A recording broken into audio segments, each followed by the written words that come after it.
This is Rachel with Nutrition in Miami Beach, Florida. In this clip, we're going to talk about how to cleanse your bowels and lose weight too.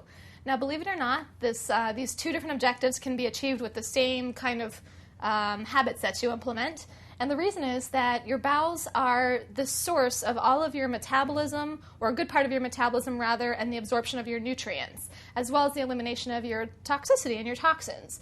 So the cleaner that they are, the more effectively they're going to function, the better you metabolize your foods, you get your nutrients, they go through your metabolism and actually help you burn fat and also metabolize energy.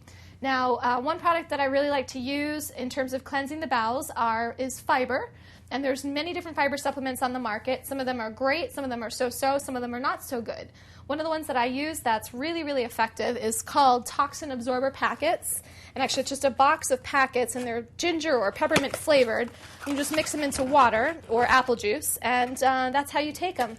You take them once or twice a day, and the fiber actually helps to both absorb, sort of soak up the different toxins and bacteria, and to cleanse it out. So this is how you're going to be able to cleanse your bowels and lose weight. This has been Rachel with Nutrition in Miami Beach, Florida.